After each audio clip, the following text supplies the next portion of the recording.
Mari kita sama-sama melihat Yohanes pasal yang ke-9. So let us look at John chapter 9. Hari ini kita akan melihat ayat yang ke-13 sampai seterusnya. And today we'll be looking at verse 13 and carrying forward. Saya akan bacakan, ini merupakan satu bagian yang sangat panjang, Yohanes 13 sampai 41. So this is actually quite a long passage from John 9 verse 13 to 41. Kita akan lihat satu paragraf per satu paragraf di dalam pembahasan kita hari ini. So we will look at this paragraph by paragraph. Saya akan bacakan ayat yang ke-13 sampai ayat yang ke-17 terlebih dahulu, dan setelah itu kita akan berdoa. So I will first read verses 13 to 17, and after this we'll enter into a word of prayer. They brought to the Pharisees the man who had formerly been blind. Now it was a Sabbath day when Jesus made the mud and opened his eyes. So the Pharisees again asked him how he had received his sight, and he said to him, "He put mud on my eyes, and I washed, and I see." Some of the Pharisees said, "This man is not from God, for he does not keep the Sabbath." But others said, "How can a man who is a sinner do such signs?" And there was a division among them, so they said again to the blind man, "What do you say about him, since he has opened your eyes?" He said, "He is a prophet." Mari kita sama-sama tunduk kepala, kita masuk di dalam doa. Let us bow our heads and enter into a word of prayer. Our Father in heaven, we are so grateful today you have spoken to us through your holy word, Lord. And as we sit here under your word, we want to meditate the truth that you have given us. And we pray that you open our hearts and open our mind so that the seed of truth that we have read will be truly planted within our life.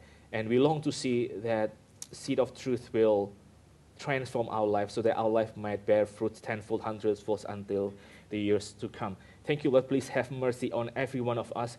We pray that this sermon, this word today, will strengthen us and will help us to see the beauty and the glory of your Son, Jesus Christ. And we long to see that your name will be glorified at the rest of our lives. In the name of our Lord and Savior, Jesus Christ, we pray. Amen. Amen. Saudara sekalian, Yohanes pasal yang ke-9 merupakan satu bagian yang sangat penting di dalam Injil Yohanes. So, brothers and sisters, John chapter 9 conveys a very important message within the Gospel of John. Karena di dalam Yohanes pasal yang ke-9, kita bisa sekilas melihat ada sebuah model discipleship yang itu merefleksikan tujuan dari seluruh Injil. For in John chapter 9 we can see a model of discipleship which is reflective of the whole Gospel. Saudara melihat di dalam Yohanes pasal yang ke-9 pada minggu yang lalu ada satu orang yang buta yang disembuhkan. So we see in our last week's exposition there was a blind man who was healed.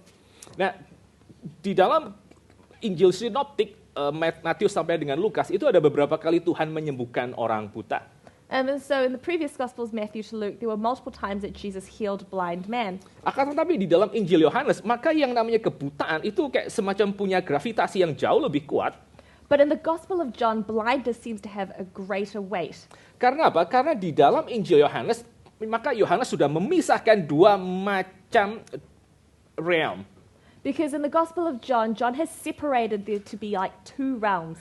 Ada realm yang disebut sebagai terang, tempat di mana Allah dan firman-Nya berada. So there is one realm which is light, which is where God and His Word resides. Tapi juga ada satu realm yang berikutnya, yaitu realm yang adalah darkness, ya, kegelapan dan juga identik dengan kematian di mana dunia kita berada. But then in contrast, there is also the dark realm, which is there is death, and this is where our world resides. Di dalam Yohanes pasal yang ke-9, maka orang yang buta ini mewakili realm yang tadi kita lihat, realm yang berasal dari bawah, dari darkness dan juga dari death, kematian dan juga kegelapan.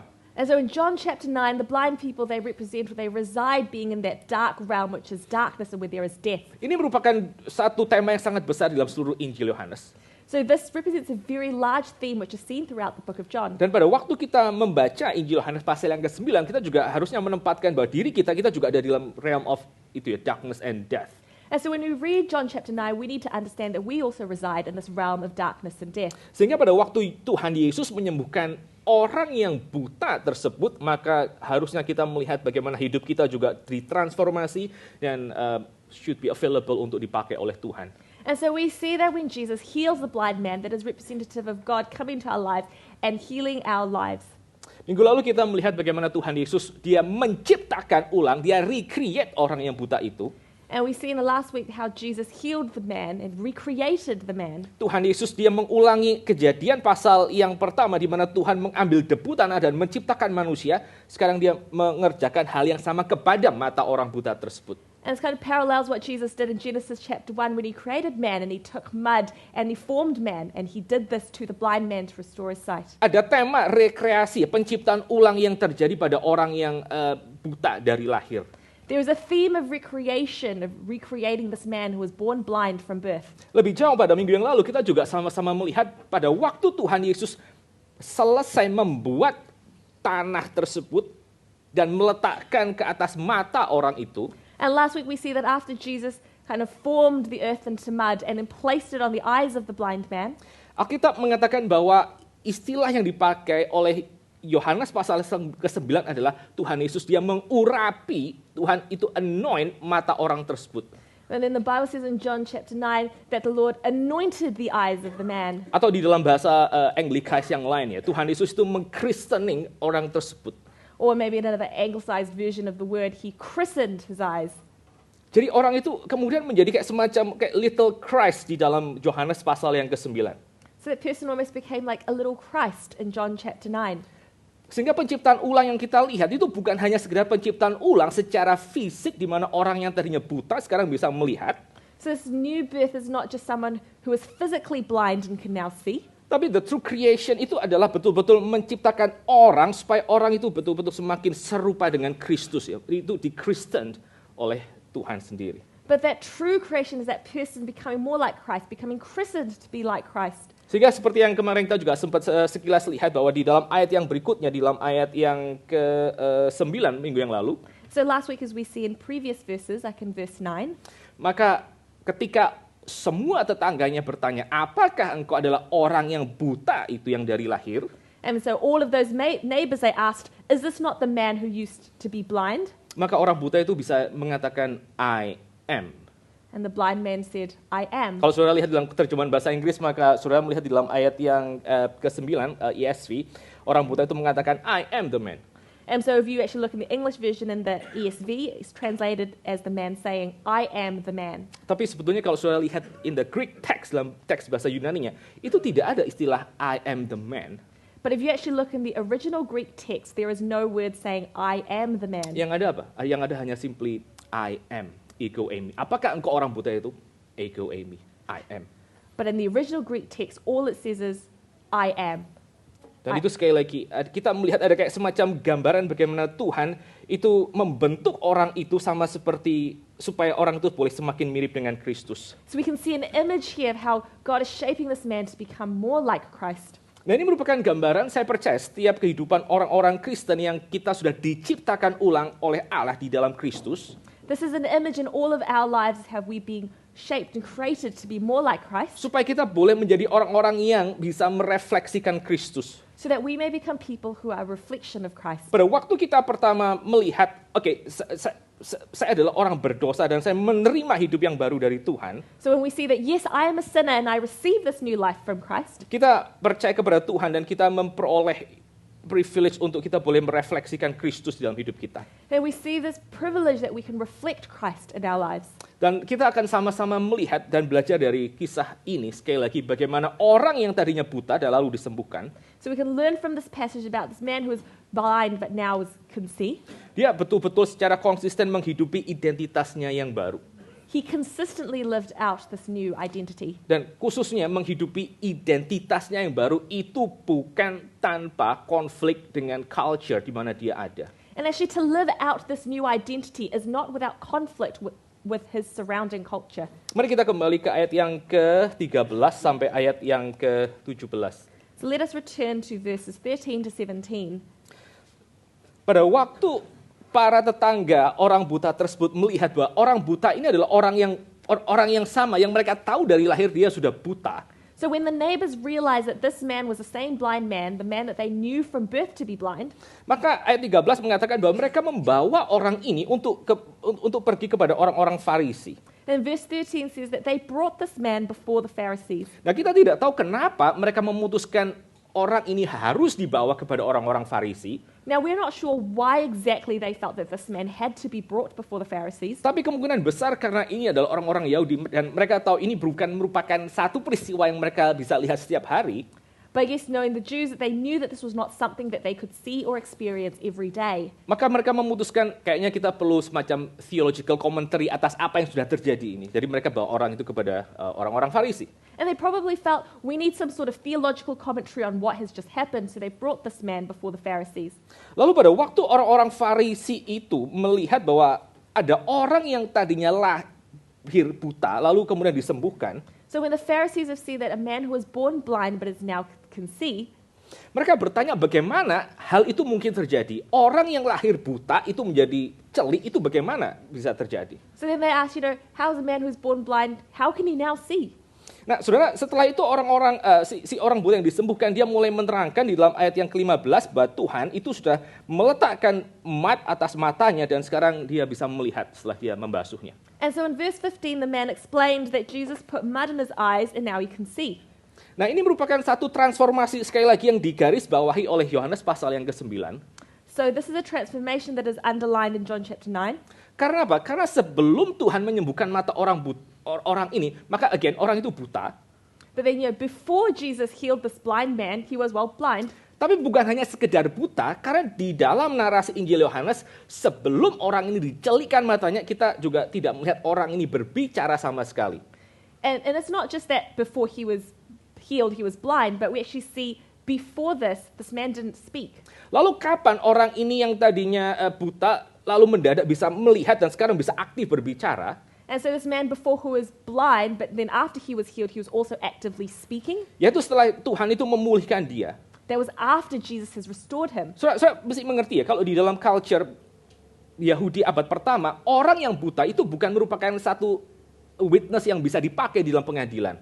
And so you must understand, in the Jewish culture of the first century, someone who is blind could not be used as a reliable witness. Tapi sekarang sudah mendadak melihat setelah orang ini berjumpa dengan Tuhan Yesus, dia langsung menjadi orang yang tadinya mati, buta dan digambarkan tidak berbicara, sekarang bisa melihat dan dia bisa berbicara dan dia menjadi witness yang bisa dipakai sebetulnya di dalam pengadilan jalanan orang Farisi ini. And so before you understand that this man, before he met Jesus, when he was blind, he also could not speak. But then after he met Jesus and was healed, he not only could see, but he could speak. And he could now be a reliable witness in front of the Pharisees.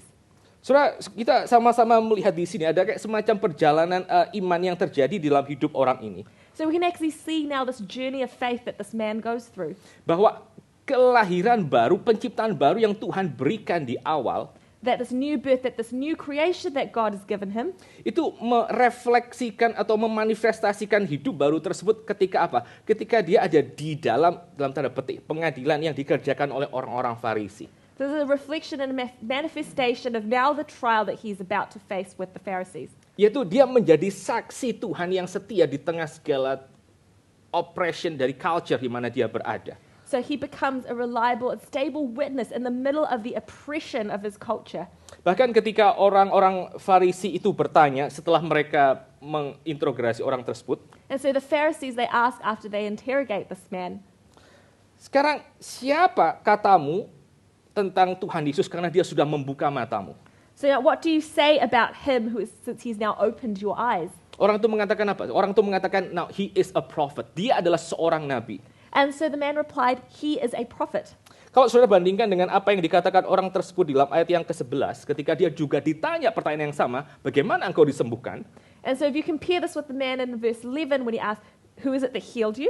Orang itu pada waktu pertama dia ditanyai, minggu yang lalu, dia mengatakan bahwa ada orang bernama Tuhan Yesus yang menyembuhkan aku. And so the man at the pool of Siloam, he actually replied, this is the man called Jesus, made mud and anointed my eyes. Tapi pada minggu ini ketika dia ditanya oleh orang Farisi pertanyaan yang sama, sekarang menurutmu siapakah dia? But then this time when he's asked by the Pharisees, Maka orang tersebut mengatakan dia itu adalah seorang nabi. this person then replies, he is a prophet. Jadi saudara melihat nih, ada kayak semacam progres yang terjadi di dalam orang tersebut ketika dia berusaha memahami siapakah Kristus. You can see his progression, this person that he's trying to speak of Jesus.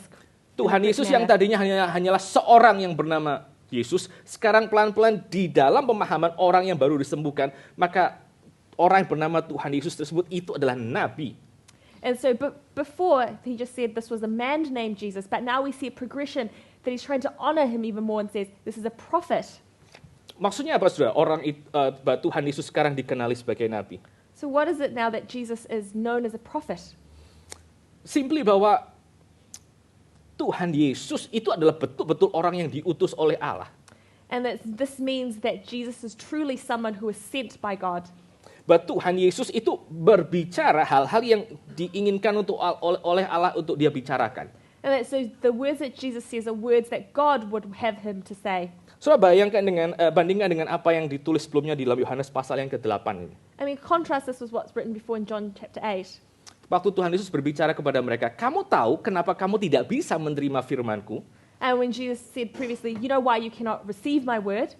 Lalu Tuhan mengatakan, karena bapamu adalah iblis. Iblislah yang menjadi bapamu sehingga kamu tidak bisa menerima firman-Ku. And Jesus says, it is because your father is the devil, and that's why you cannot receive my word. Lalu di dalam bagian ini, orang-orang Farisi yang terus mengeraskan hati untuk mereka boleh menerima siapakah Kristus, sekali lagi mereka mendengarkan the same indictment. Mereka mendengarkan argumentasi yang sama. And so here in this chapter with the Pharisees, they also hear the same indictment. Bahwa Tuhan Yesus itulah yang adalah nabi, artinya apa? Dia diutus oleh Allah memperkatakan perkataan Allah dan kamu still tidak mau menerima apa yang dia katakan. And that Jesus is a prophet who has been sent by God, and yet they still do not want to accept his words.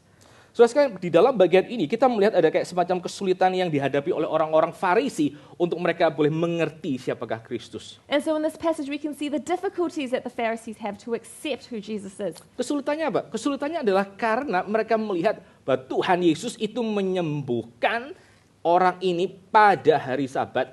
And we see, what is this difficulty? It is that Jesus healed this man on the Sabbath. Dan itu yang menjadi satu penghambat untuk mereka percaya bagaimana mungkin Tuhan Yesus adalah orang yang diutus Allah kalau dia mengerjakan sesuatu yang melanggar Sabat.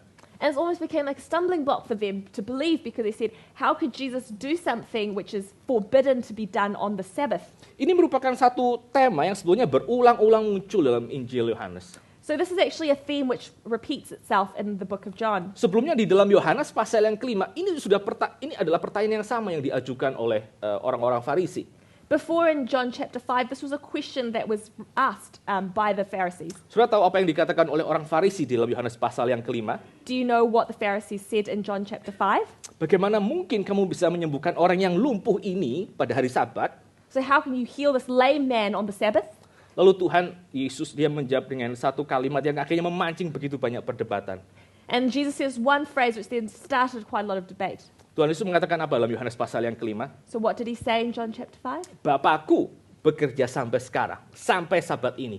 Itulah kenapa aku sebagai anak juga bekerja pada hari Sabat. He says, my Father is working today until the Sabbath, and so me as his son, I am also working on the Sabbath. Saudara sekalian, pada waktu sekali lagi di dalam interogasi yang pertama ini, And so we see in this first interrogation, pada waktu mereka meriksa orang yang baru saja disembuhkan dari butanya, and so when they're interrogating this man who has just been healed of his blindness, kita sama-sama melihat bagaimana kejadian tersebut itu memisahkan orang menjadi dua macam kubu.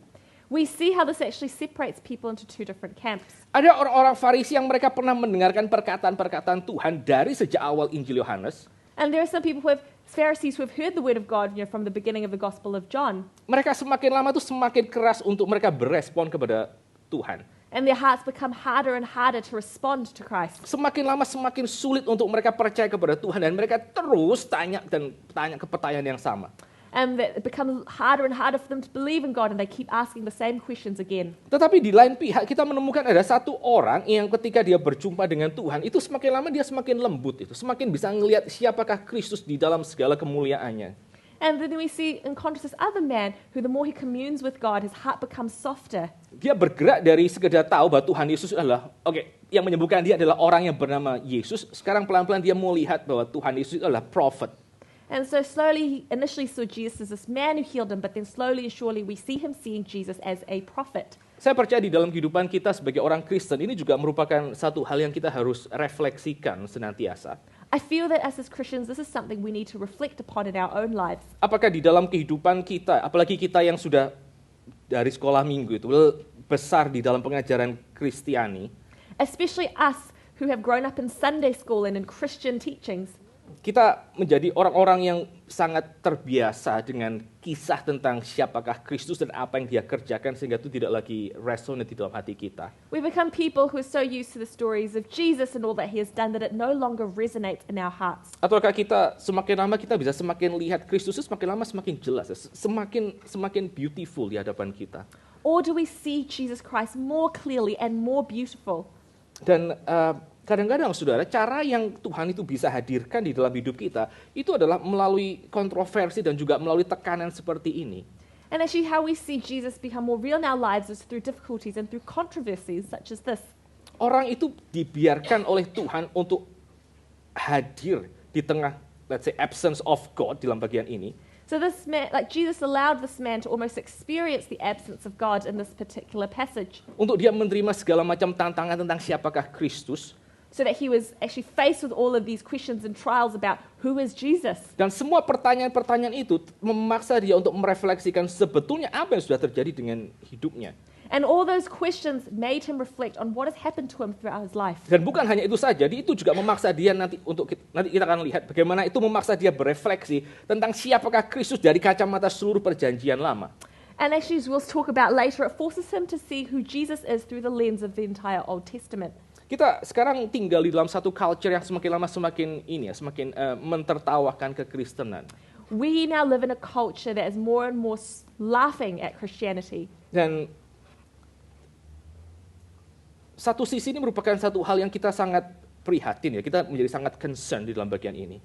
And this has almost become a viewpoint that we've become quite concerned about. Tetapi di dalam satu pengertian yang lain, saudara, culture di mana kita tinggal atau culture Indonesia misalnya yang quite mocking kekristenan, But kind of on the other hand, if we live in a culture, for example, Indonesia, that mocks Christianity, itu harusnya menjadi satu poin, menjadi satu titik awal di mana kita akhirnya boleh merefleksikan dan kita memeriksa kembali tentang kekristenan. that actually needs to be a starting point for us to reflect on what our Christianity means.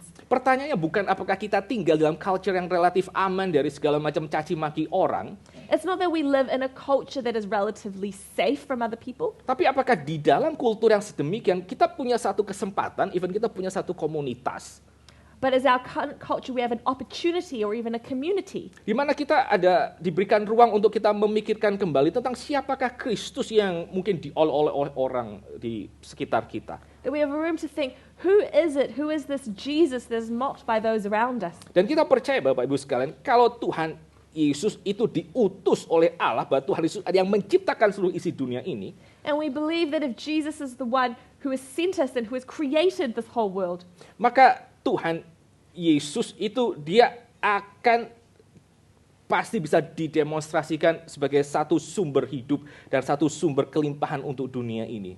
then Jesus must be able to be represented as the source of life for this world. Dan truly ada begitu banyak orang-orang yang mereka tadinya menjadi skeptik terhadap kekristenan, And there are truly people who are skeptical of Christianity, tapi setelah mereka melihat apa yang dikerjakan kekristenan di dalam sejarah, but once they've seen what Christianity has done in history dan itu berpusat kepada Kristus, mereka menjadi lebih open tentang klaim kekristenan. and how this points to Christ, they become more open to Christianity. Ya, saudara bisa lihat historians kayak semacam Rodney Stark atau Tom Holland dalam bagian ini. And so we see historians like Rodney Stark or Tom Holland.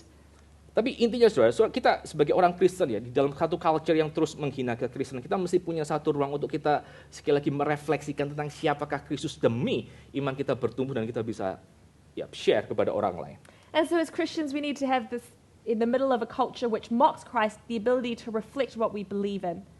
Oke, jadi dalam ayat yang ke-13 sampai 17, maka orang-orang Yahudi mereka terus berkeras kepada konsep mereka sendiri bahwa ini adalah orang berdosa karena dia melanggar Sabat. And so in verse 13 to 17, we see there's a bit of a block for the Pharisees because they see this is someone who is disobeying the rules of the Sabbath. Dan mereka mengignore apa yang dikatakan Tuhan Yesus sebelumnya, dia bekerja karena Bapaknya even bekerja pada hari Sabat. And they ignored the words of Jesus previously where he said that even his Father works on the Sabbath. Dan mereka juga mengabaikan kesaksian dari orang yang baru saja disembuhkan tersebut. And they kind of ignored the testimony of the man who had just been healed. Kita lihat interogasi yang berikutnya, yang kedua, ayat 18 sampai ayat yang ke-23. And so we'll read the next part of the interrogation, which is verse 18 to 23. The Jews did not believe that he had been blind and had received his sight until they called the parents of the man who had received his sight and asked them, "Is this your son, who you say he was born blind? How then does he now see?" His parents answered, "We know that this is our son and that he was born blind, but how he now sees we do not know, nor do we know who opened his eyes. Ask him, he is of age, he will speak for himself." His parents said these things because they feared the Jews, for the Jews had already agreed that if anyone should confess Jesus to be Christ, he was to be put out of the synagogue. Therefore his parents said, "He is of age, ask him." Sudah di dalam bagian yang kedua, setelah orang-orang Yahudi itu menginterogasi orang yang baru saja disembuhkan dari buta, So in the second passage, after the Pharisee had interrogated the man who could now see, maka mereka memutuskan untuk meng-cross-check pengakuan orang tersebut, they then sought to cross-check this man's claims. sekalipun mereka sudah punya kesaksian dari neighbors orang yang menyerahkan orang itu kepada kumpulan orang Farisi. So once they had the testimony of the neighbors who had brought this man before the Pharisees, Tapi mereka ingin pastikan dengan siapa? Dengan orang tua dari si orang buta tersebut. but then now they wanted to kind of clarify with the parents of this man. Satu sisi ini merupakan satu hal yang masuk akal. And so this is something that, is believable. Karena apa? Karena orang-orang yang membawa orang buta ini, orang yang sudah disembuhkan ini kepada orang Farisi, mereka mengklaim bahwa ini adalah orang yang tadinya buta sejak lahir. And, because the people that had brought this previously blind man before the Pharisees, they claimed that he was blind since birth. Dan karena itu mereka perlu kesaksian dari si orang tua ini bahwa apa yang dikatakan oleh tetangga-tetangga itu benar. And so the Pharisees needed true witness from the parents of this man that what those neighbors had said was true. Dan pada waktu mereka bertanya kepada orang tua ini, apakah ini adalah betul-betul anakmu yang dia lahir buta? And so when they asked the parents, "Is this truly the man, your son, who was born blind?" Lalu mereka bertanya lagi bagaimana dia akhirnya bisa melihat? And they then asked, "Well, how is it that he now can see?" Maka orang tua dari si orang yang baru sembuhkan ini, dia hanya menjawab pertanyaan yang pertama. And so the parents of this man, they actually only answered the first question. Yaitu pertanyaan, apakah ini betul anakmu yang lahir buta? And so the question was, is he truly your son who was born blind? Dan orang tua dari si orang yang disembuhkan mengatakan, betul, ini adalah anakku yang memang dari buta itu lahir. But the parents confirmed that yes, this is indeed our son who was born blind. Tapi mereka mereka mengabaikan tentang event bagaimana orang ini akhirnya bisa menjadi orang yang melihat. But they ignored the question or the event about how he could now see. Dan Alkitab itu mengatakan dalam ayat yang ke-22, orang tua ini itu bukan tidak tahu bagaimana anaknya yang lahir buta itu bisa melihat. And in verse 22, we see that it was not because his parents did not know how he became seeing again. Karena di dalam ayat yang ke-22 itu dikatakan orang tuanya itu takut kepada orang-orang Yahudi, karena kalau orang Yahudi tahu bahwa orang tua ini mengaku bahwa Yesus adalah Kristus, maka mereka akan disingkirkan dari sinagoga. For we see in verse 22, his parents said these things because they were afraid of the Jews, for they already said that if anyone would confess that Jesus is the Christ, they would be put out of the synagogue. Sehingga mereka mengatakan, oke, sekarang urusan bagaimana dia bisa sembuh, sekarang silakan tanya kepada orang ini sendiri. And they said, now the issue about how he can now see, that is now this man's problem. Di dalam bagian ini, saudara, kita bisa sama-sama melihat bahwa kehadiran Tuhan yang dia mencelikkan orang yang buta menjadi melihat. And so we can actually see that when Jesus allowed this man to now be seeing, itu bukan hanya memisahkan dua kubu antara orang yang mau percaya dengan orang yang berkeras hati menolak siapakah Kristus. This does not just separate two people into the camps of those whose hearts want to be changed and those who harden their hearts against Christ. Tapi sekaligus dia juga memisahkan orang-orang di dalam kubu dari orang-orang yang sebetulnya mau percaya kepada Tuhan. But actually also separates people who truly want to believe in Christ. Orang tua dari orang yang disembuhkan ini, mereka memutuskan untuk mereka back down itu. Mereka memutuskan untuk mereka tidak mau ambil resiko dikucilkan oleh seluruh culture hari itu. So the parents of this man, they didn't want to take the risk of being rejected by their culture. Kalau mereka mengaku bahwa Yesus adalah Kristus, mereka mengaku bahwa adalah Tuhan Yesus yang menyembuhkan orang ini, maka pasti mereka akan dikeluarkan daripada sinagoga. Because if they admit that Jesus is the one who healed their son, that Jesus is the Christ, they would be kicked out of the synagogue. Jadi lebih aman untuk mereka menjadi anonymous Christian di dalam kultur yang sangat memusuhi kekristenan. So it was safer for them to be an anonymous Christian in a culture that hated Christ. Mereka mengatakan silakan tanya kepada orang itu sendiri, kami tidak mau terlibat terlalu jauh. They said, ask this man himself. We do not want to be involved any further. Tetapi kalau saudara nanti membandingkan apa yang dikerjakan oleh orang tua itu dengan si anak ini, maka saudara akan menemukan bahwa anak ini itu menjadi anak yang dia mengambil tanggung jawab tentang imannya sendiri. But if you actually compare the different responses from the man and his parents, this man actually took responsibility for his faith. Yaitu apa? Dia berdiri di tengah pengadilan orang-orang Farisi dan dia mengaku bahwa dia adalah orang yang memang disembuhkan itu dan dia adalah orang yang memang buta dari lahir. So he stood in the midst of the trial of the Pharisees and admitted that yes, he was the blind man and yes, he was now been healed.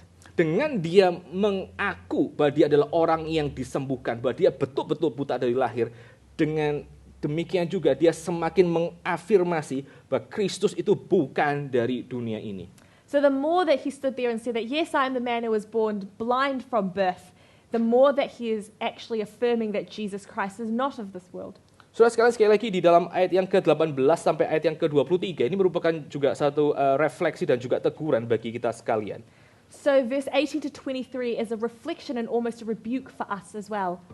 Apakah kita di dalam kultur yang semakin lama semakin memusuhi kekristenan, ya kita masih bisa stand up dan kita bisa mengatakan kepada banyak orang bahwa kita betul-betul adalah orang Kristen. So us living in a culture that is becoming more and more antagonistic towards Christ, are we still able to stand up and say, yes, we believe in Christ? Saya satu kali pernah dapat satu orang tetangga yang sekarang dia udah pindah, entah kemana. So I previously had a neighbor who has now since moved. Lalu saya belum sempat itu ya, hari itu waktu pertama ketemu saya juga belum sempat share tentang Injil, tentang Tuhan Yesus kepada orang ini. So that day when I first met him, I still had not had the opportunity to share Christ with them. Tapi waktu kami ngobrol-ngobrol lalu seperti biasa dia tanya, what do you do? Gitu, kamu kerjanya apa? But as we were talking and as you do, he asked me, what do you do? Lalu kemudian saya mengatakan, ya, I'm a pastor gitu. And I replied, well, yes, I'm a pastor. Lalu setelah itu dia langsung dengan sangat herannya dia bertanya, kamu kok bisa jadi orang Kristen? And then with true amazement and wonder he asked, oh, so how can you truly be a Christian? Lalu orang ini mengatakan tentang pengalaman traumatiknya dengan kekristenan. And this man relayed his traumatic experience with Christianity. Bagaimana dia melihat kekristenan itu merupakan satu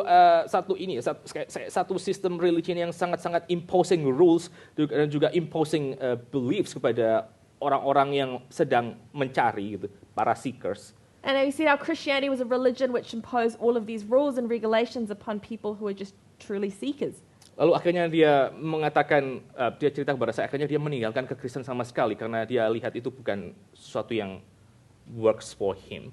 And he said that he ultimately left Christianity because it was something that just didn't work for him. Lalu dia cari cara lain melalui meditasi dan segala macam untuk menemukan yang namanya truth. And he sought other ways through things like meditation to find out what is truth. Saya percaya kayak semacam orang apa yang dikatakan orang ini itu bukan merupakan sekedar pandangan individual yang tidak dimiliki oleh orang-orang lain. And so I do not think that this man's particular viewpoint is one that is unique or one that is not shared by other people. Karena kalau saudara, misalnya tahun lalu kita coba bagi-bagi brosur Natal kepada orang-orang yang lewat di jalan. Just like last year when we were handing out our Christmas flyers to people that were walking past on the street. Mereka bisa menjadi orang-orang yang betul-betul sangat cynical tentang kekristenan. They actually became people who are quite cynical about Christianity. Mereka melihat kekristenan itu adalah satu hal yang bersifat itu intolerant, bigot dan segala macam. They saw Christianity as something that was intolerant and full of bigots. Bahwa kekristenan itu merupakan relik dari masa lalu. That Christianity was now a relic of the past. Dan mereka tidak melihat bagaimana kekristenan itu bisa relate untuk kehidupan kita hari ini. And they did not see how Christianity could relate to our lives today. Maka di dalam kondisi yang seperti itu, kita menjadi orang-orang Kristen, kita tuh memang harus tahu kenapa kita ini memutuskan untuk percaya kepada Tuhan Yesus. And so in this current climate, we need to know why it is that we have decided to believe in Christ. Seperti yang dialami oleh orang ini, And like what was experienced by this person, pada waktu dia harus memberikan pertanggungjawabnya kenapa dia memutuskan untuk, let's say, menjadi Kristen. so when this man had to stand and give a responsibility for why he decided to follow Christ, Dia tidak bisa mengandalkan orang lain seperti orang tuanya, figur otoritas dalam dirinya sendiri, dalam hidupnya untuk membantu dia. he, like his parents, he couldn't just throw this responsibility to another authority figure in his life. Dia harus berdiri sendiri dan dia harus memberi jawab kenapa dia menjadi orang yang akhirnya mengikut Kristus. He needed to stand on his own and give his own testimony as to now he was a follower of Christ. Kenapa dia tidak mengambil posisi yang sama dengan orang-orang Yahudi yang mengatakan Tuhan Yesus itu adalah orang berdosa. And why it is that he didn't have the same stance as the Jews, which said that Jesus was a sinner. Waktu orang tuh tanya kepada saya, kok bisa kamu menjadi orang Kristen? So when my neighbor asked me, how is it that you can be a Christian? Saya memang belum sempat kasih begitu banyak penjelasan kenapa saya jadi Kristen. I didn't have a lot of opportunity to give an explanation as to why I was a Christian. Saya cuma waktu itu sempat jawab satu hal, belum sempat elaborate. So at the time I was only able to give one answer. I didn't have time to elaborate. Saya jadi orang Kristen karena there is something beautiful happen in my life. I said that I became a Christian because something beautiful happened in my life. So sekarang ini merupakan satu hal yang kita sekarang harus perjuangkan di dalam kultur kita. This is something that we need to work out in our culture now. Saya baru saja membaca satu buku yang mengatakan bahwa sekarang pada waktu kita mau meyakinkan orang lain, kita mau membawa orang itu percaya kepada Tuhan, maka kadang-kadang pendekatan rasional itu sudah tidak lagi cukup untuk dunia ini. And so I read a book which said that if we now want to lead someone to Christ, we now require more than just rational thinking. Kita memerlukan satu aspek yang lain, yaitu mempresentasikan bagaimana di dalam kekristenan kita bisa menikmati keindahan dan juga kenikmatan serta kepuasan yang jauh lebih dalam yang bisa ditawarkan oleh dunia. We need to actually demonstrate that in Christianity there is much more fulfillment, beauty, life, and hope that is to be found in Christianity. Pada waktu orang buta itu dia harus memberikan pertanggungjawabannya. Kenapa dia tidak bisa menyebut bahwa Tuhan Yesus adalah orang berdosa? And so when this blind man had to give a testimony as to why Jesus Christ wasn't a sinner, Maka dalam bagian berikutnya kita akan melihat bahwa salah satu argumen yang dia berikan adalah and in subsequent passages we will see that the argument he gives, karena melalui Kristus dia mendapatkan hidup yang jauh lebih limpah dari sebelumnya. is because through Jesus Christ he has received a life more abundant than he has ever had Dan itu before. nanti kita akan lihat dalam pasal yang ke-10. Aku datang memberikan hidup dan memberikan hidup itu di dalam kelimpahannya. Kata Tuhan Yesus sebagai the good shepherd. And then in chapter 10 we see that Jesus says, I have come to give life and life to the full. Jesus Christ as the shepherd. Tapi mari kita sama-sama sekilas pikirkan tentang apa yang dikatakan oleh orang tuanya. And so if we just look at what this man's parents said Ayat ke-23. in verse 23. He is of age, ask him. Tanya sendiri sama dia kenapa dia menjadi orang Kristen. Kenapa dia mengaku bahwa Yesus adalah Kristus. Tanya sendiri kepada dia. They said, he is of age, ask him. Ask him why he says what he says about Jesus Christ. Waktu saudara satu kali akan ditanya, atau saudara juga sudah pernah ditanya pertanyaan itu, atau saudara tanya kepada diri sendiri, kenapa saudara menjadi Kristen, apa yang akan saudara jawab? One day when you will be asked that question, or maybe you ask that question to yourself, why are you a Christian? Sekarang kita coba lihat apa yang terjadi dalam interogasi yang ketiga, ayat ke-24 sampai ayat yang ke-34. So now we will see the third interrogation, which is from verse 24 to 34. Sekali lagi saya akan bacakan untuk saudara sekalian dan saudara bisa ikuti di dalam kitab suci masing-masing. So once again, I will read it out to you and you can follow along in your Bibles. So for the second time they called the man who had been blind and said to him, "Give glory to God, we know that this man is a sinner." He answered, "Whether he is a sinner, I do not know. One thing I do know, that though I was blind, now I see." They said to him, "What did he do to you? How did he open your eyes?" He answered them, "I've told you already, and you would not listen. Why do you want to hear it again? Do you also want to become his disciples?" And they reviled him, saying, "You are his disciple, but we are disciples of Moses. We know that God has spoken to Moses, but as for this man, we do not know where he comes from." The man answered, "Why, this is an amazing thing. You do not know where he comes from, and yet he opened my eyes. We know that God does not listen to sinners, but if anyone is a worshipper of God and does his will, God listens to him. Never since the world began has it been heard that anyone opened the eyes of a man born blind. If this man were not from God, he could do nothing."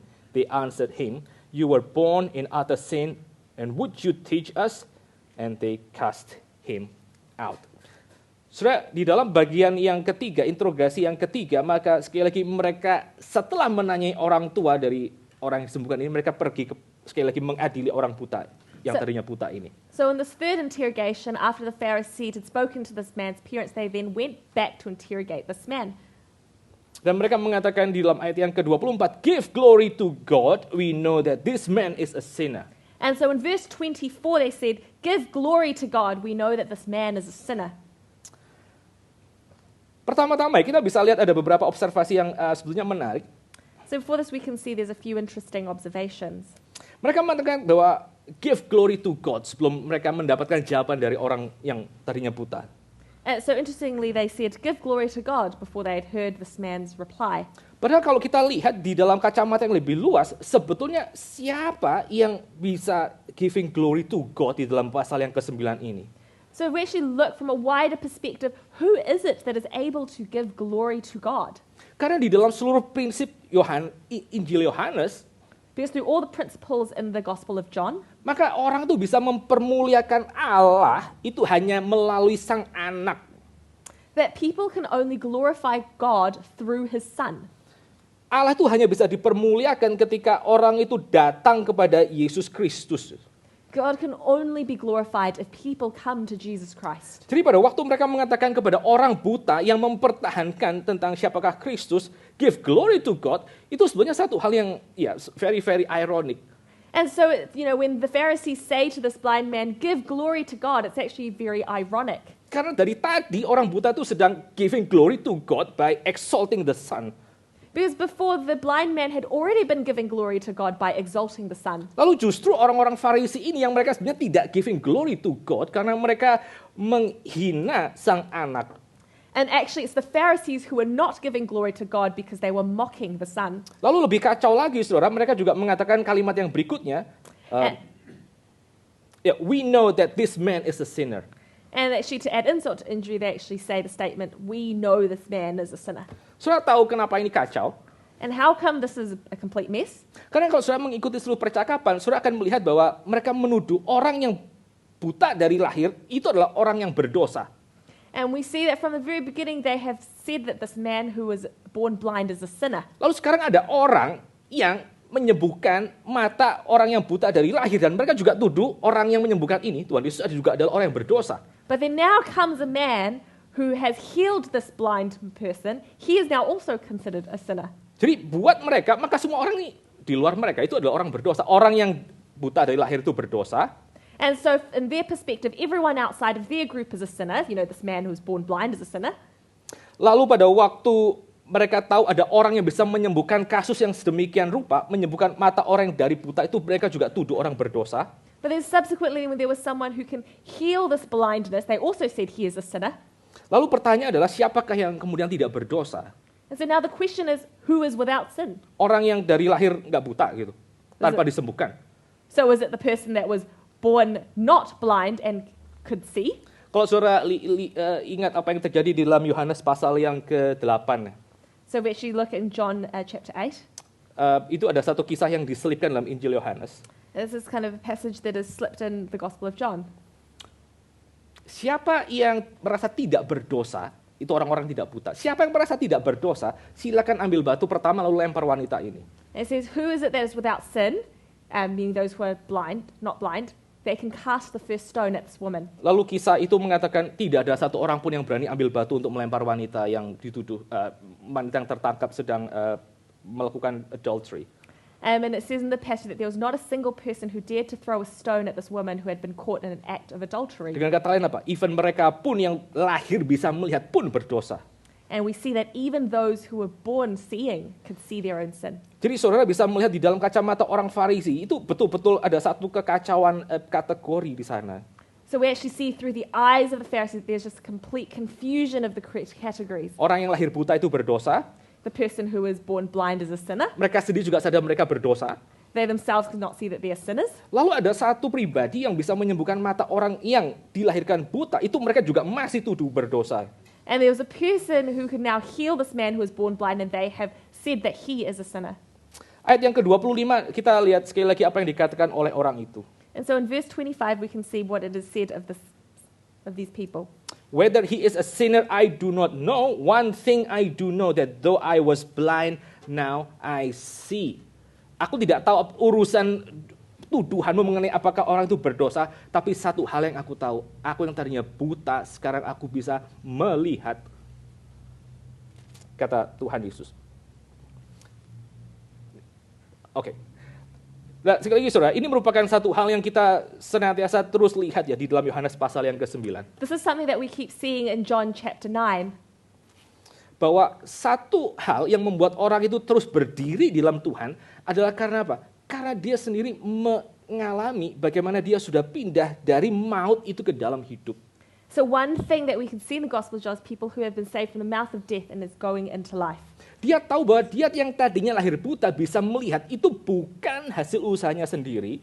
And this man recognizes that his blindness being healed was not of his own doing. Bahkan dia bukan orang yang inisiatif untuk mencari Tuhan supaya disembuhkan. He was not someone who had the initiative to search for Christ and is now healed. Dia simply adalah orang yang ada di sana duduk dalam seluruh kebutaannya dan dia dicari oleh Tuhan dan Tuhan yang mencelikkan dia. He was simply someone who was there in his blindness, and Jesus came and found him and healed him of his blindness. Sekali lagi saudara, di dalam Injil Yohanes yang namanya kebutaan itu bukan hanya masalah biologis, bukan masalah fisik saja. And we see in the book of John that blindness is not simply a physical matter, Tapi yang namanya tinggal di dalam kegelapan itu identik dengan tinggal di dalam yang namanya kematian. but to live in darkness is equivalent to living in death. Sama seperti kalau saudara lihat dalam kitab Kejadian, pada waktu semuanya gelap maka tidak ada kehidupan. And we see in Genesis that what is in darkness, there is no life. Baru ada kehidupan setelah ada terang. There was only life after there was light. Jadi orang yang mengatakan tadinya aku buta, sekarang aku melihat. And so when this person said, I was blind, but now I see, Orang ini mengalami apa? Orang ini mengalami sekali lagi ya, itu satu momen di mana dia diciptakan ulang dan satu momen di mana dia menerima yang namanya life in its abundance yang dia terima sebagai anugerah dari Tuhan. and this man, he's now receiving life in abundance through the grace of God. Saya berkali-kali waktu saya dulu masih pemuda, ini konteks Indonesia memang. And so previously when I was a youth, and this is in the context of Indonesia, Saya pernah mengalami keraguan-raguan gitu. Apakah benar ya kekristenan ini iman yang sejati? so I experienced a few doubts. Is the Christianity truly true? Lalu saya juga bertemu dengan beberapa orang yang punya pergumulan yang sama, anak-anak umur 18, 20-an waktu pertama-tama masuk kuliah gitu. And I also kind of met with a bunch of other young people, probably between the age of like 18 to the 20s, university age, who also had similar doubts. Lalu menariknya saudara, kami tuh ternyata punya kami sama-sama punya pengalaman yang kurang lebih mirip bagaimana handle itu keraguan-raguan.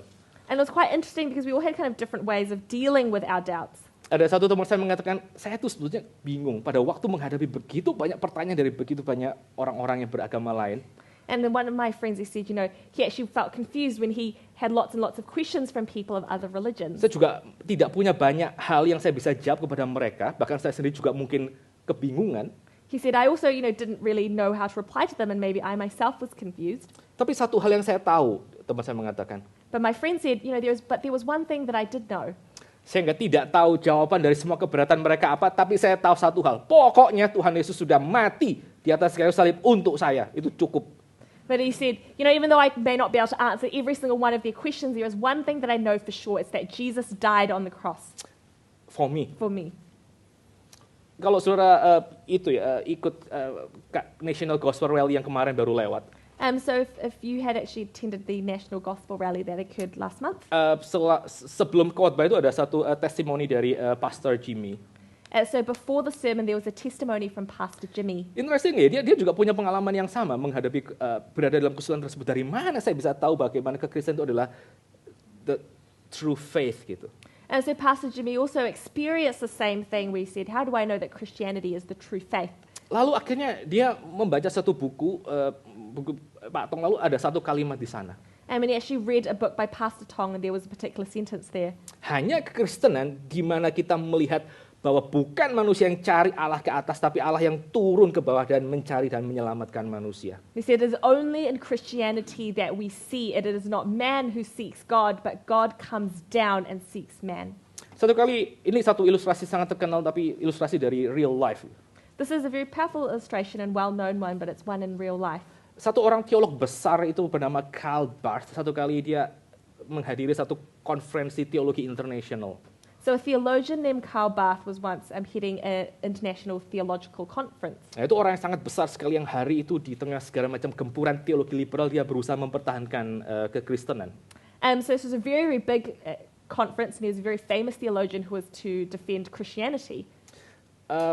Lalu setelah conference itu ada begitu banyak orang yang bertanya kepada Karl Barth itu, menurutmu, karena engkau adalah seorang teologian yang sangat terkenal, sangat berpengaruh hari itu, dari semua hal yang kamu pelajari tentang kekristenan, apakah hal yang paling penting? And there was all these people afterwards, they asked him as Christian, you're a really famous theologian, but what is the most important thing to know about Christianity? Kalau kamu bisa mensummarize seluruh Christian theology menjadi satu kalimat, what would it be? If you had to summarize all of Christian theology into one sentence, what would it be? Lalu Karl Barth dia mengatakan satu jawaban. And Karl Barth said one statement. Satu hal tentang kekristenan yang penting itu ini. He says the most important thing about Christianity is this. Jesus loves me, this I know, for the Bible tells me so. Tuhan Yesus mengasihi aku karena Alkitab mengatakannya. Saudara sekalian, ini merupakan satu ini ya. Saya percaya saudara, kalau orang itu sudah betul-betul di dalam Tuhan, So actually we know that if someone is truly in Christ, maka momen di mana dia memperoleh hidup yang limpah, hidup yang kekal dari Tuhan, itu merupakan satu momen yang tidak tergoncangkan di dalam hidupnya. so the moment that he receives true love through life from Christ, that is one that cannot be shaken. Satu kesadaran bahwa dia sudah dicari Tuhan dan Tuhan sudah membayar hidupnya dan Tuhan sudah menebus hidupnya, itu bukan satu hal yang bisa dienyahkan begitu saja. So the realization that someone has been loved by Christ, has been chosen by Christ, is not something that can be taken away. Tentu saja ada orang-orang yang mengalami kayak momen-momen seperti itu secara sangat jelas dia tahu kapan dia menerima Tuhan. And people who have those moments where they see very clearly when they were saved. Tapi juga ada orang-orang yang mereka growing di dalam kesadaran mereka tentang siapakah Kristus. But then there are some people who grow in their knowledge of Christ over time. Jalannya bisa berbeda, tetapi mereka punya satu conviction yang sama. So the paths may be different, but they share the same conviction about who Christ Bahwa is. Tuhan sudah mencari mereka dan Tuhan sudah meletakkan hidupnya demi untuk membayar hidup mereka. So that Jesus is the one who has saved them, and Jesus is the one who has their lives. Dan dia sekali lagi, orang ini mengatakan ya, saya tidak bisa jawab semua pertanyaan-pertanyaanmu dan keberatan-keberatanmu tentang teologi hari Sabat. And so it's like this man, look, I can't answer all of your heavy theological questions about the Sabbath. But satu ini, aku tadinya buta, sekarang melihat. But there's one thing I know, I was blind and now I see. Tadinya aku di dalam lembah kematian, sekarang aku menikmati hidup yang limpah. Before I was in the grips of death, and now I'm experiencing life in all its abundance. Tadinya aku ada di dalam segala macam itu ugliness, sekarang aku menikmati yang namanya beauty di dalam Kristus. Before I was living in such ugliness, and now I know the beauty of living in Christ. Kadang-kadang kita bisa kasih kita bisa kasih jawaban yang sangat rumit kepada orang-orang lain. Sometimes we can kind of give these contrite answers to people. Tapi semua jawaban-jawaban tersebut itu muncul dari satu core yang sama, bahwa kita pernah ditemukan oleh Tuhan. But all of our answers need to stem from the core. Have we truly met Christ? Dan again, apakah saudara melihat bahwa diri saudara adalah orang yang betul-betul ditemukan di dalam Tuhan? And to reflect upon ourselves, are we truly people who have met Christ? Oke, kita akan secara cepat saja melihat bagian-bagian yang berikutnya. Kita coba lihat ayat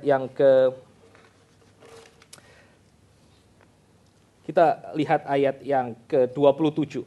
And in subsequent verses, we'll see verse 27. Sekali lagi, orang-orang Yahudi bertanya, bagaimana dia menyembuhkan matamu? Apa yang dia perbuat? When they said, how did he open your eyes? What did he do? Lalu orang itu dengan sangat berani, saudara, di dalam ayat yang ke-27 mengatakan, I've told you already and you would not listen. Why do you want to hear it again? Do you also want to become his disciples? And the man with such boldness actually says in verse 27, I have told you already and you would not listen. Why do you want to hear it again? Do you also want to become his disciples? Orang ini, saudara, dia pada waktu mengatakan, do you also want to become his disciples? Itu berarti apa? Berarti dia sudah terlebih dahulu menempatkan dirinya sebagai murid dari Tuhan Yesus. Makanya dia bisa tanya, do you also want to become his disciples? And so to note that when this man actually asks this question, do you also want to become his disciples? He has already on the presupposition that he is to be Jesus' disciple. Saudara lihat ya, jawaban yang awal yang menyembuhkan dia adalah a man named Jesus. Itu sekarang pelan-pelan menjadi satu hal yang akhirnya semakin lama semakin dalam. Dia bisa melihat bahwa Tuhan Yesus adalah prophet. So we actually see this journey from the man as he understands who Jesus is even more deeper. So he says Jesus is a prophet.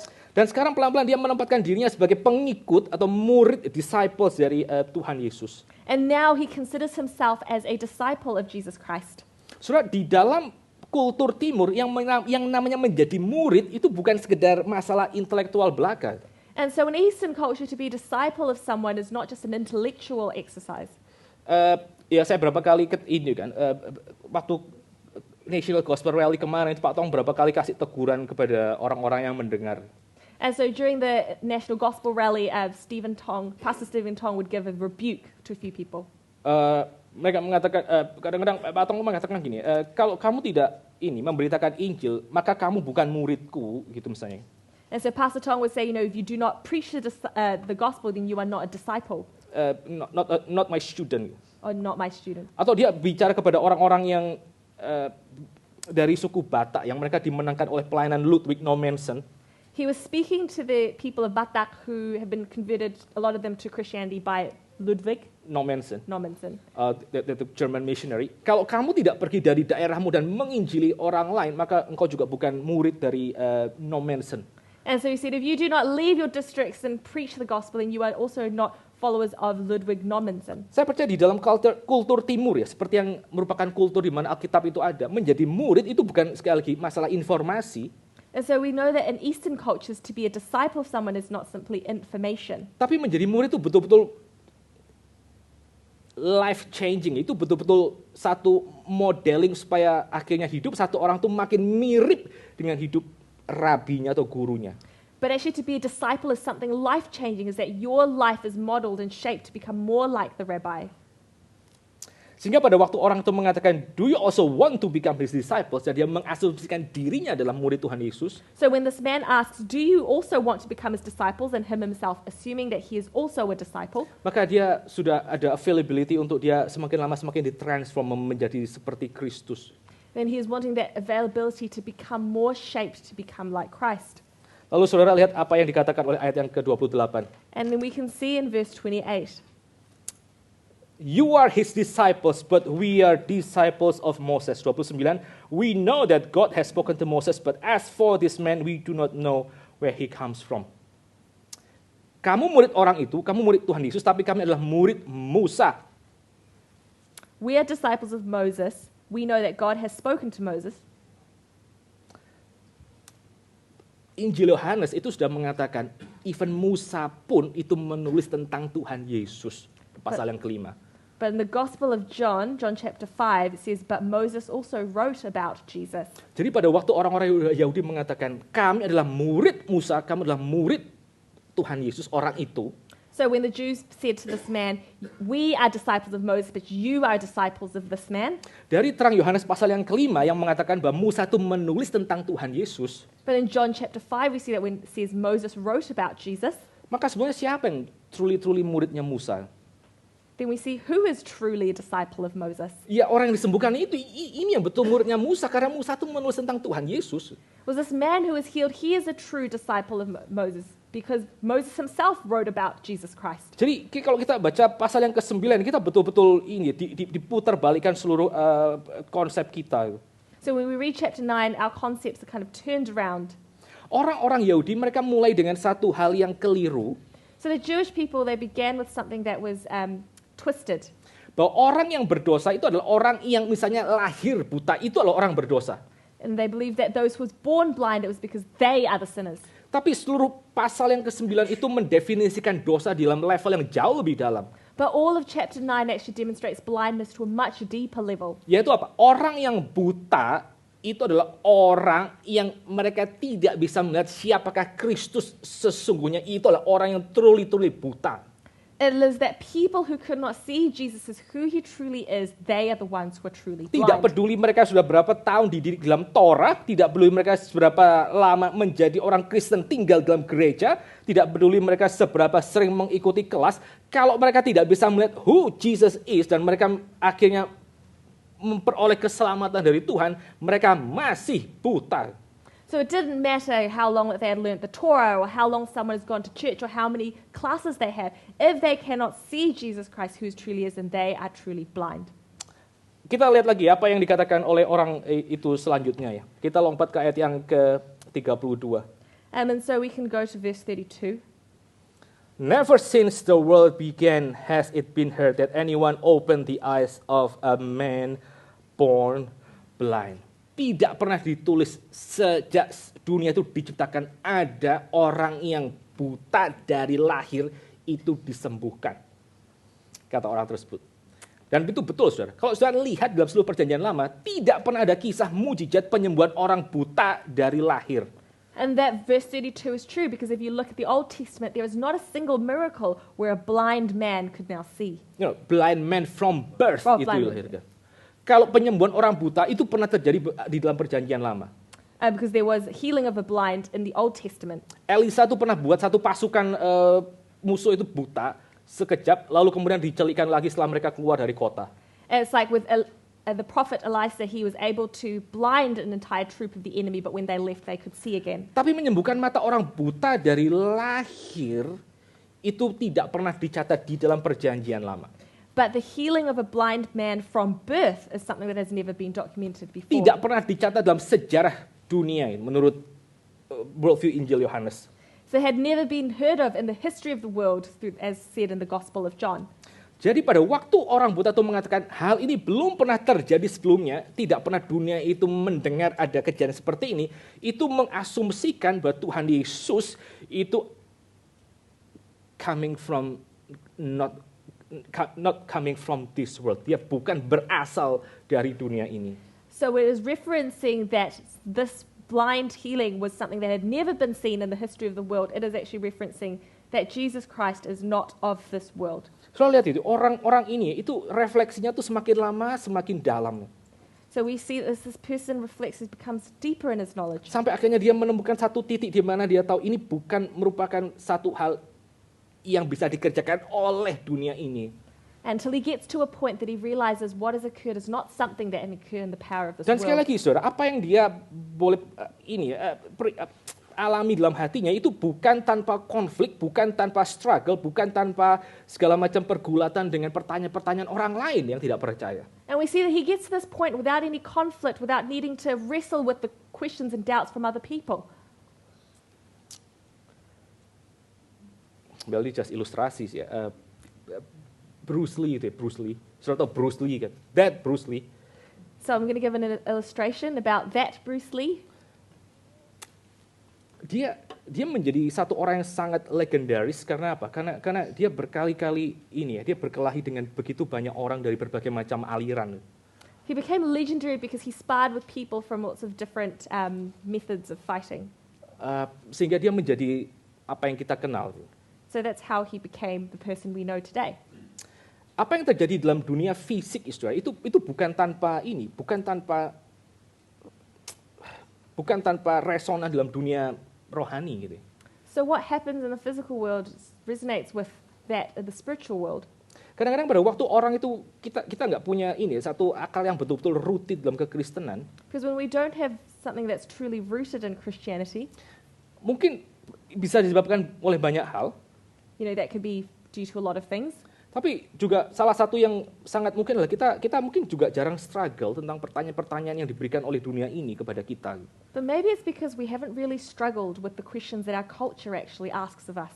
Seperti yang kadang-kadang orang tuh dengan sangat cynical tanya. You know, maybe some frequently cynical people may ask. Cynical Christian tanya gitu ya. Okay, Jesus is the answer, but what are the questions? Ya, Tuhan Yesus itu adalah satu-satunya jawaban betul, tapi permisi tanya, what are the questions gitu. Kalau Tuhan Yesus jawabannya itu emang pertanyaannya apa gitu. They say, Jesus is the answer, but what are the questions? Ya, waktu kita semakin tahu pertanyaannya, kita sebagai orang Kristen, kita dari kecil apalagi, kita yang ikut sekolah minggu, kita langsung tahu, oke, Tuhan Yesus itu jawabannya, betul Tuhan Yesus jawabannya. Tapi pada waktu kita semakin lama, semakin tahu pertanyaan-pertanyaan yang diajukan oleh dunia kita, oleh even orang lain yang berbeda agama, itu apa, dan kita makin bisa kasih lihat Yesus jawabannya, itu yang bertumbuh kita sendiri. And so we've grown up in Sunday school and you know that, yes, Jesus is the answer. But then, what are the questions? And when we start wrestling with the questions that our culture asks of us, maybe that is when we truly begin to grow. Jadi it's a good thing ya, kalau misalnya kayak gereja kita itu kadang-kadang juga expose orang dengan kesulitan-kesulitan atau pertanyaan-pertanyaan diberikan oleh dunia ini kepada iman Kristen. Supaya kita juga belajar untuk bertumbuh melaluinya. And so it's actually good with our church that at times we actually allow our members to face the questions which is being asked of us in our culture, as that is how we truly grow. Oke, sekarang kita lihat ayat ke-34 ya. So now we look at verse 34. They answered him, "You were born in utter sin, and would you teach us?" And they cast him out. Mereka membuang dia. And so verse 34, they said, "You were born in utter sin, and would you teach us?" And they cast him out. Orang itu dibuang oleh orang-orang Yahudi. This man was cast out by the Jews. Berarti apa? Dia akan dibuang dari komunitas sinagoga. So this meant that he was cast out from his community of the Dan dia synagogue. dibuang juga akan mungkin dibuang dari keluarganya. And he's probably cast out from his family Karena dia percaya kepada Tuhan. because he believed in Jesus. Tapi kata yang sama yang dipakai pada waktu dikatakan mereka membuang orang ini, But the same words that's used when this man was cast out, itu pernah dikatakan oleh Tuhan Yesus, dipakai oleh Tuhan Yesus di dalam pasal yang lain, pasal yang ke-6. these words were also used by Jesus in this John chapter 6. Barang siapa yang datang kepadaku, aku tidak akan pernah buang. This contrast with Jesus is, whoever comes to me, I will never cast out. Orang tuh bisa buang ke Kristen, orang tuh bisa menghalau orang Kristen keluar. Tapi janji Tuhan itu adalah Tuhan tidak pernah buang orang itu. So other people can cast out Christians, but God says that he will never cast out Christians. Datanglah kepadaku, aku tidak akan membuang engkau. He says, come to me and I will never cast you out. Itu penghiburan orang Kristen yang mereka berjuang untuk hidup konsisten di dalam dunia ini. So this comfort that we Christians have to live consistently in our world today. Bagian yang terakhir ya, singkat saja 35 sampai ayat yang ke-41. And so the last part in brief of verse 35 to 41. Jesus heard that they had cast him out, and having found him, he said, "Do you believe in the Son of Man?" He answered, "And who is he, sir, that I may believe in him?" Jesus said to him, You have seen him, and it is he who is speaking to you. He said, Lord, I believe, and he worshipped him. Jesus said, For judgment I came into this world, that those who do not see may see, and those who may see may become blind. Some of the Pharisees near him heard these things and said to him, Are we also blind? Jesus said to them, If you were blind, you would have no guilt. But now that you say, we see, your guilt remains. Bagian yang terakhir, saudara, setelah orang ini dibuang oleh komunitas orang-orang Yahudi, And this last section that we see after this man was cast out by his community, karena dia mempertahankan imannya dan posisinya tentang siapakah Kristus, because he retained his faith and his position about who he said Jesus was, dan mereka membuang dia, and they cast him out. maka ayat 35 sampai ayat yang ke-41 itu Tuhan Yesus datang kembali. So in verse 35 to 41, we see that Jesus returns. Ini merupakan satu closure dari seluruh pasal yang ke-9. Tadi di awal pasal yang ke-9 Tuhan Yesus mencari orang ini. This almost brings closure to the rest of the passage where we see at the beginning Jesus searches for this man. Lalu setelah itu Tuhan mendadak menarik diri dan kayak semacam ada ketidakhadiran Tuhan Yesus dari ayat yang ke-8 sampai ayat yang ke-berapa tadi? 34. And then we see that there is no presence of Jesus from verse 8 all the way until the end of this passage. Lalu di dalam ayat ke-35 Tuhan datang menjemput orang ini kembali. And then in verse 35 Jesus comes and meets this man. Saudara, ini merupakan satu gambaran kehidupan Kristen kita sebetulnya. This actually gives a picture of our Christian life. Di dalam pasal yang berikutnya dari Injil Yohanes, maka Tuhan dia mengatakan satu hal, aku akan pergi meninggalkan dunia ini. And in previous passages in John, Jesus says, I will leave this world. Aku akan menyiapkan tempat bagimu. I will prepare a place for you, tapi aku tidak akan meninggalkanmu seorang diri. but I will not leave you. Aku akan datang kembali kepadamu. I will return to you. Apa yang dikatakan Tuhan Yesus nanti dalam pasal 14 sampai 16 itu reflektif dalam pasal yang ke-9 ini. So later what Jesus says in passages 14 to 16 is reflective of what is said here in chapter 9. Apa yang terjadi dalam pasal yang ke-9 itu merupakan pengalaman gereja. So that chapter 9 here is what is being experienced by the church. Ada momen di mana kita tidak bisa melihat kehadiran Tuhan secara jelas seperti hari ini misalnya. There are moments where we cannot see the presence of God clearly, maybe like it is today. Ada periode di mana kayak semacam Tuhan itu menyerahkan gerejanya seperti domba di tengah serigala. There will be periods where it feels like God allows his church to be like a sheep among wolves. Tapi apa yang kemudian harus dikerjakan oleh gereja? But what is it that must now be done by his church? Persis seperti Yohanes pasal yang ke-9 tentang orang buta itu bersaksi dengan setia tentang Kristus sampai Kristus itu datang kembali. And so we must be like this man in chapter 9 who must still proclaim faithfully about Christ in the midst of his trials. Karena gereja yang meskipun seperti kayak terpisah dari kehadiran Kristus secara fisik, itu mereka sudah menerima itu hidup baru dan mereka sudah menerima hidup yang limpah yang diberikan oleh anugerah Tuhan di dalam Kristus. Because if this church may be physically separated from Christ, they've already received the word of God and the truth of God and life. Saudara, kalau saudara lihat apa yang dikatakan oleh Tuhan Yesus, ayat ke-37. And so we see what is spoken by Jesus in verse 37. Pada waktu Tuhan bertanya, apakah engkau percaya kepada anak manusia? Dan orang itu tanya, siapakah dia Tuhan? And so when Jesus asked him, do you believe in the Son of Man? And the man answered, and who is he, sir? Tuhan Yesus berkata kepada dia, you have seen him and it is he who is speaking to you. Engkau sekarang sudah melihat dia. And Jesus replied, you have seen him and it is he who is speaking to you. Di dalam seluruh pasal yang ke-9, ini pertama kali itu the object of the sight dari orang yang baru disembuhkan itu disebutkan. And this is the first time in chapter 9 that the object of sight that was given to this man is spoken about. Dari awal itu cuma dikatakan orang itu sekarang melihat, penglihatannya terbuka, dia tadinya buta sekarang disembuhkan. Dia bisa melihat. So before, it was just only said that this man can now see. Tapi melihat apa? But what is he actually seeing? Maka Alkitab di dalam akhir pasal ke-9 mengatakan, you have seen him. Itu adalah objek pertama yang diberikan dan orang itu dikatakan dia sekarang melihat itu Kristus itu di hadapannya. But at the end of the passage we see that this man has now seen him. He is the object. He is what he is seeing. At this stage, ya, itu pasti penglihatan yang terjadi secara fisik, memang Tuhan Yesus hadir di hadapannya.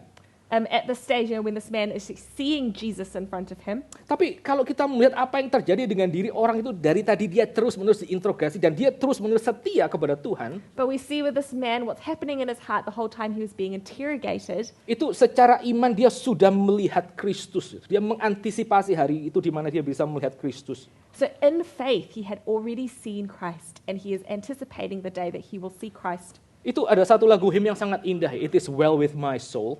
There is a very beautiful hymn called It Is Well With My Soul. Di mana ada satu, di bagian itu ada satu kalimat yang mengatakan, and Lord haste the day when the faith shall be sight. Tuhan, lekaskanlah harinya itu tiba, ketika iman itu akan menjadi nyata. And there is a very beautiful line in that hymn which says, and Lord haste the day when my faith shall be sight. Dan itu yang kemudian terjadi dalam bagian ini. Pada waktu Tuhan Yesus itu meninggal, let's say, tidak ada secara fisik bersama dengan gerejanya.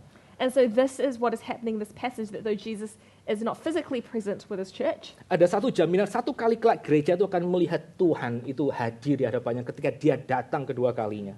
but there is a promise that one day the church will be with God and see him in his second coming. Tapi pertanyaan adalah, apakah sebelum Tuhan itu datang dan kita melihat dia dengan mata kepala kita sekarang hari ini melihat dia di dalam iman? But then before that day happens, before we can physically see Christ face to face, how are we living? Are we seeing him in faith? Sudah lihat akhir hidup dari orang ini, ayat ke-38. Saya stop sampai sini. And so we can actually see the life of this man, verse 38, and I'll stop here. Lord, I believe, and he worshipped him. Tuhan, aku percaya, dan dia menyembah sang anak manusia. And he said, Lord, I believe, and he worshipped him. The Son of Man.